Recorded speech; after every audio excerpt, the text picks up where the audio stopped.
제가 어렸을 때는 초등학교나 중학교를 다닐 때 여름에 장마가 지면 마을 앞 개울물이 많아져서 조그만 강 수준으로 그 폭이 넓어졌습니다.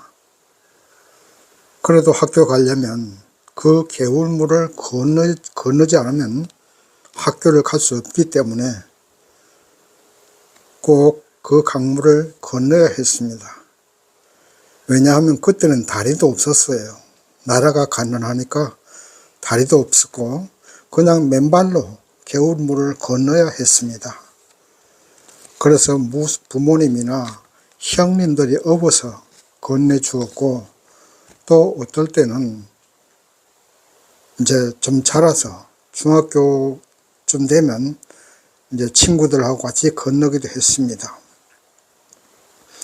개울물을 건널 때는 보폭을 넓게 하면 안 되고 물의 흐름이 있으므로 발을 놓아야 할 부분보다 약간 위쪽으로 발을 놓는다고 생각하고 발을 놓아야 합니다. 그래야만 발이 내가 놓고자 하는 곳에 놓을 수가 있지, 아니면 그만 발이 헛디디게 됩니다.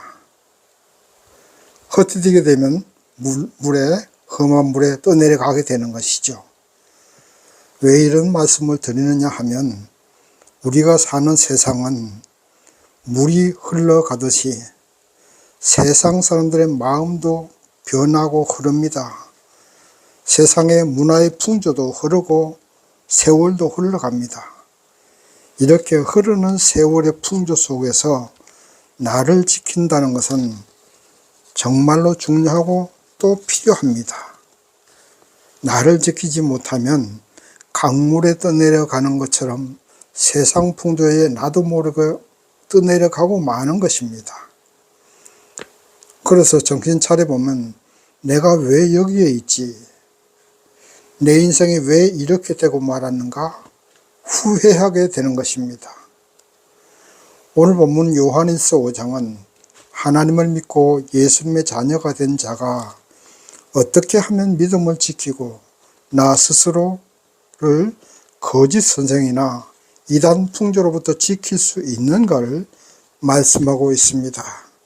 본문을 공부하면서 이 험악한 세상, 거짓과 불의와 온갖 욕심으로 흘러가는 세상 풍조 속에서 우리를 지킬 수 있기를 소원합니다. 그러면 나를 지키려면 첫 번째, 사랑을 실천해야 합니다. 우리가 지금까지 요한일서를 쭉 공부하고 있지만, 그리고 오늘이 마지막이지만, 처음부터 끝까지 요한일서는 계명을 지키고, 그 계명을 지키는 것은 사랑으로 완성되고, 이단이나 거짓 선생들로부터 나를 지키라고 말씀하고 있습니다. 오늘 본 본문도 역시 사랑의 실천을 강조합니다. 본문 말씀 요한일서 5장 2절에서 3절 말씀 보시겠습니다. 우리가 하나님을 사랑하고 그의 계명들을 지킬 때에 이로써 우리가 하나님의 자녀 사랑하는 줄을 아느니라. 하나님을 사랑하는 것은 이것이니 우리가 그의 계명들을 지키는 것이라. 그의 계명들은 무거운 것이 아니로다. 아멘. 우리는 하나님의 자녀된 사람들입니다. 하나님의 자녀로서의 나를 지킬 수 있는 길은 사랑을 실천하는 것이 하나님의 자녀로서의 나 자신을 지키는 것입니다. 개울물을 건널 때 발을 잘못 놓으면 그만 험한 물살에 휩쓸려 떠내려가고 생명까지 잃게 됩니다. 그것처럼 우리가 이 세상 살아가면서 나의 생명을 지키고 하나님의 자녀로서의 나의 지위를 지키려면 사랑을 실천해야 한다는 것입니다. 사랑을 실천하는 것이 남을 위한 것이 아닙니다. 나 자신을 위한 것입니다. 하나님의 아들로서의 내 지위를 지키는 것이 사랑을 실천하는 것입니다. 왜냐하면 내가 나의 인생 문제를 해결하려 하다 보면 집착하게 되고, 집착하다 보면 나도 상처받고 남에게도 상처 주고 하나님에게도 범죄하게 되기 쉽습니다. 그래서 이 험한 세상 풍조 휩쓸리지 않으려면 우선 나의 문제는 하나님께 맡겨 놓으세요. 하나님은 다 알고 계십니다. 그리고 나는 하나님의 사랑을 실천하는 일에 최선을 다해야 됩니다. 교인들 가운데 어려움에 처한 사람이 있으면 그 어려움에 처한 사람을 어떻게 도와줄까 생각하고 연구하고, 교인이 아니라도 이웃에 어려운 사람이 있으면 그 이웃을 돕기 위해서 발벗고 나서야 됩니다. 교회도 마찬가지죠. 그저 교회 자체 문제만 신경 쓰고 교회 이웃에게는, 사회 내 이웃에는 신경을 쓰지 않는다면 그 교회를 누가 좋다고 생각하겠습니까? 그냥 무리하게 교회 성도나 성전 짓는다고 해가지고 빚을 몇십억 몇백억씩 가지고 있다가 그 빚 갚느라고 사회에 봉사도 못하고 이웃을 위해 헌신도 못한다면 그것은 교회의 사명을 스스로 버리는 것입니다. 그래 가지고는 안 된다 이 말입니다. 그리고 아무리 세상 풍조가 험악하고 죄로 오염된 세상이라도 사랑을 베풀고 도움을 주면 도움받는 사람은 대개 그 은혜를 기억하고 또 그 은혜를 갚으려고 합니다. 물론 가끔 가다가 배은 망덕이라는 말이 있는 것처럼 은혜를 원수로 갚는 사람도 있기는 하지요. 그러나 그렇다 하더라도 이 죄 많은 세상에 물들지 않고 믿음을 지키면서 하나님의 사랑을 베풀 수 있었다는 그 자체가 나의 믿음을 지킨 것이고, 그것으로 인해서 하나님이 기뻐하시고 그것으로 인해서 나의 문제가 해결될 수도 있으니 이미 그 자체로 하나님께 감사할 일입니다.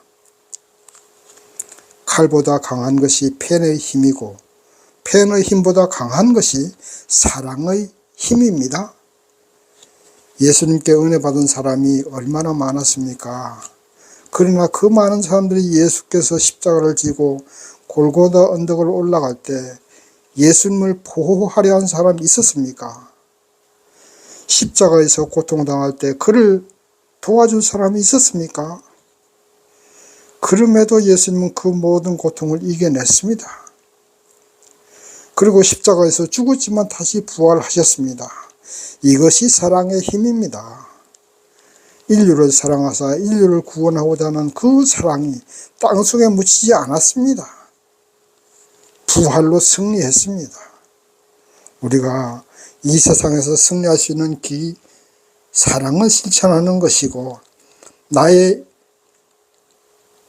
얽히고 설킨 인생의 문제를 해결하는 것도 남을 도와주다 보면 저절로 해결되게 하나님이 도와주실 줄 믿습니다.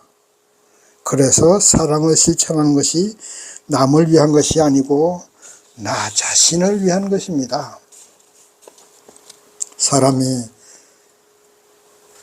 치료 불가능한 큰 병으로 병원에서 사형 선고를 받았다고 합시다. 그렇게 되면 어떤 사람들은 낙심해서 아무것도 안 하고 병원 침상에서 치료나 받고 있는 사람, 그 사람은 정말로 죽습니다. 시기 문제죠. 그렇잖아요. 그러니까 병원에서 인계를 꽂고 뭐 있는다고 해서 안 죽습니까? 죽어요. 그걸 알고 있는 어떤 사람은 죽을 땐 죽더라도 사는 날까지는 자유롭게 살리라 생각하고 자연 속에 들어가서 매일 감사하고 운동하고 자연과 교감하면서 아픈 거 의식하지 않고 살다 보면 자연의 힘으로 하나님의 역사로 치료되는 사람도 많습니다. 어떤 길을 택하시겠습니까? 물론 다 그런 건 아니지만 어쨌든 병원에서 누워 있는다고 무슨 소용이 있겠습니까? 그래서 그 닌게를 꽂고 그 뭐 산소호흡기 꽂고 조금 더 살아봐야 무슨 의미가 있겠습니까? 이미 사형 선고를 받았다면 초연하게 하나님께 맡기고 하루하루를 감사하면서 살면 하나님이 기적도 베풀어 주십니다. 도도하게 흘러가는 세상 풍조와 이단 풍조들의 유혹, 거짓 선생들의 유혹도 사랑을 베풀고 남을 도와줄 때 저절로 승리하게 될 줄 믿습니다. 두 번째, 나의 믿음을 지키고 나 스스로를 지키려면 하나님과의 만남이 있어야 됩니다. 본문 말씀 10절 말씀 보시겠습니다. 하나님의 아들을 믿는 자는 자기 안에 증거가 있고 하나님을 믿지 아니하는 자는 하나님을 거짓말하는 자로 만드나니 이는 하나님께서 그의 아들에 관하여 증거하신 증거를 믿지 아니하였습니다. 아멘. 하나님의 아들 즉 예수를 믿는 자는 자기 안에 증거를 가졌다는 말은 믿음의 확신이 있다는 말입니다. 누가 뭐라고 해도 예수는 하나님의 아들이고 나를 구원하신 구주 예수님이라는 사실을 믿음으로 고백하는 믿음의 확신이 있으면 아무리 거짓 선생들이 엉뚱한 교리를 가르치고 이단들이 유혹해도 그 풍조에서 스스로를 지킬 수 있겠습니까? 믿음의 확신이 없으니까 누가 이 말하면 이 말이 진리인가? 또 저 말하면 저 말이 진리인가? 그냥 이리 왔다 저리 왔다 방황하게 되는 것이죠. 홀딱 넘어가게 되는 것이고요. 믿음의 확신이 있어야 됩니다. 순교의 제물로 죽은 많은 믿음의 선배들이 신앙의 확신이 있었기 때문에 기쁜 마음으로 죽음을 맞이했습니다. 스테반 집사가 돌에 맞아 죽으면서도 하늘 문이 열리고 예수의 손을 잡고 하늘로 올라간 것도 믿음의 확신이 있었기 때문입니다. 그러면 이런 확신 있는 신앙이 어디서 나옵니까? 바로 체험 신앙에서 나옵니다. 하나님을 만나고 성령의 은혜를 체험하지 않고는 확신 있는 신앙이 나올 수가 없어요. 확신 있는 신앙이 아니면 바람 불면 쓰러지는 신앙밖에 되지 않습니다. 불이 약한 그 키 큰 옥수수가 조금만 비바람이 불어도 금방 훅 쓰러지죠. 그렇지만 뿌리 식물인 감자나 고구마는 쓰러질 일이 없습니다. 왜요? 뿌리 속에 이미 열매를 맺고 있으니. 그렇잖아요. 하나님을 만나지 못하고 성령의 은혜를 체험하지 못하고 성경을 학문적으로만 연구하고 가르치는 신학자들이 있습니다. 이런 사람들이 예수의 신성을 부인하고 예수의 인성을 부인하고 도덕적으로 뛰어난 선생이라고 하는 것입니다. 그런 신학자들에게서 공부한 목사들이 하나님을 만나겠습니까? 가르친 사람이 하나님을 만나지 못하고 체험하지 못했는데 배운 사람이 어떻게 하나님을 만나고 체험하겠습니까? 하나님을 만나지 못하고 성령을 체험하지 못한 목사들이 성도들을 어떻게 하나님 앞으로 인도하겠습니까? 그러니까 날마다 뭐 반정부 투쟁이나 하고 데모나 김일성 주체사상이나 따르고, 물론 데모나 반정부 투쟁이 다 나쁘다는 것은 아니에요. 교회가 나라가 제대로 잘 못 가면 바른 길로 인도할 책임도 있습니다. 그러나 중요한 것은 체험신앙이라는 것입니다. 하나님을 만나고 성령의 체험을 하지 못한 사람은 목사를 하면 안 됩니다. 소경이 소경을 인도하겠다고 하는 것과 같은 것입니다. 체험신앙, 성령의 은혜를 체험하려면 복음적인 교회로 출석해야 됩니다. 제 자랑 같습니다마는 우리나라에서요 가장 복음적인 그 신학을 가르치는 신학대학은 총신대, 사당동에 있는 총신대 신학대학원, 아니면 순복음 신학대학, 이런 대학들이 그래도 가장 복음적인 신학대학이에요. 자랑이 아닙니다. 요즘 거의 모든 신학교들이 복음의 본질에서 벗어나고 있습니다. 그러니 교회가 힘을 잃고 교인들도 확신 있는 신앙이 없죠. 요즘 큰 교회들도 교인들이 뚝뚝 다 떨어져 나가고 있습니다. 이런 와중에도 체험신앙을 강조하는 교회, 체험신앙을 한 성도들은 뜨거운 믿음으로 하나님께 충성합니다. 하나님을 사랑하고 이웃을 사랑하는 실천적인 믿음을 가지고 있습니다. 그러므로 우리는 하나님을 만나고 성령의 은혜를 체험하기 위해서는 성경을 규칙적으로 시간을 정해놓고 읽으세요. 그리고 기도하는 시간도 규칙적으로 정해놓고 그 시간만큼은 어떤 일이 있어도 꼭 기도해야 됩니다. 사람은 무엇이든지 시간을 정해놓고 그 시간만큼은 꼭 지키는 습관이 있어야 돼요. 습관이 돼야 됩니다. 뭐든지. 습관이 돼야 인생이 변하고 습관이 돼야 이 하나님을 만납니다. 성경 읽고 기도하고 기도 시간에 회개하다 보면 하나님을 만나고 성령의 은혜를 분명히 체험하게 됩니다. 시간을 정하지 않고 생각나면 성경 읽고 생각나지 않으면 성경도 안 읽고 기도도 하지 않으면 믿음의 성장도 어렵고 체험신앙도 가지기 어렵습니다. 물론 살아가는 것이 그렇게 쉬운 것이 아니라는 것을 알고 있습니다. 아침 일찍 일어나서 출근하기 바쁘고 일하고 저녁에는 회식이니 미팅이니 해서 술자리가 있고 집에 오면 아이들 있고 부인이 있고 기도할 시간 없지요. 성경 볼 시간도 없지요. 그러나 그럼에도 마음만 먹으면 또 할 수 있는 것이 사람입니다. 마음만 먹으면 돼요. 마음이 없기 때문에 그런 거죠. 출근하면서도 전철 속에서 성경 읽을 수 있고 운전하면서도 제가 유튜브에 있는 강해 설교 한번 들을 수도 있습니다. 아침에 30분이나 1시간 일찍 먼저 일어나세요. 성경 읽고 기도하시고 출근 준비해도 됩니다. 마음만 있으면 되는 거예요. 결심을 안 하니까 시간이 없는 거지요. 하겠다고 결심만 하면 다 할 수 있습니다. 일주일 내내 성경도 보지 않고 기도도 하지 않다가 주일날 하루 교회 나와서 설교 한번 듣고서는 절대 체험신앙 가질 수 없습니다. 그래서 결국 그런 사람들은 바람 불면 교회를 떠나가고 명목상의 신앙인만 되는 것입니다. 그래가지고 어떻게 하나님의 아들로서의 지위를 지켜나갈 수 있고 그래가지고 어찌 도도한 세상 풍조에서 나 스스로를 지킬 수 있겠습니까? 되도록이면 단순하게 살아가세요. 단순하게 미팅이니 뭐 그런 거 참석 안 해도 돼요. 술자리에 참석 안 해도 됩니다. 예? 하나님하고 만남이 더 귀중한 것이죠. 승진 안 해도 됩니다. 세상 것 욕심내다가 영원한 복을 잊어버립니다.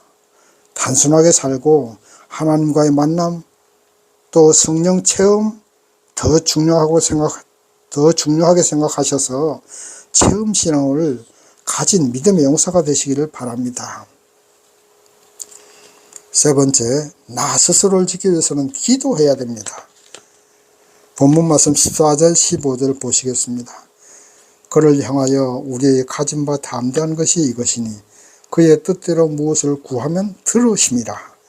우리가 무엇이든지 구하는 바를 들으시는 줄을 안즉 우리가 그에게 구한 그것을 얻은 줄을 또한 아느니라. 아멘.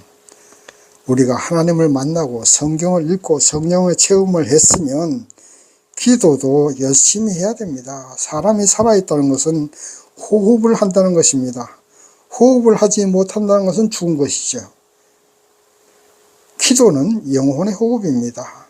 그러므로 기도하지 않는 영혼은 죽은 영혼입니다. 기도는 나의 영혼의 호흡이므로 기도를 해야 우리 스스로를 지킬 수 있고 내 생명을 지킬 수 있습니다.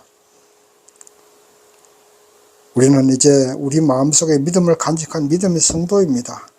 믿음을 가졌다는 것은 예수를 내 마음속에 영접한 것이고 예수가 내 마음속에 임하시면 예수가 생명 그 자체이므로 우리는 영생을 소유한 사람이 된 것입니다.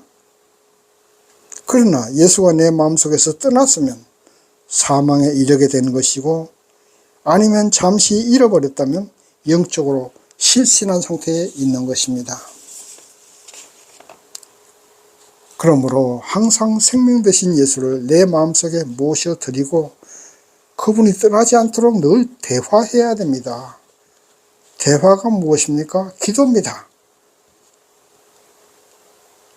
나의 마음속에 계시는 예수와 대화하는 것, 그것이 기도입니다.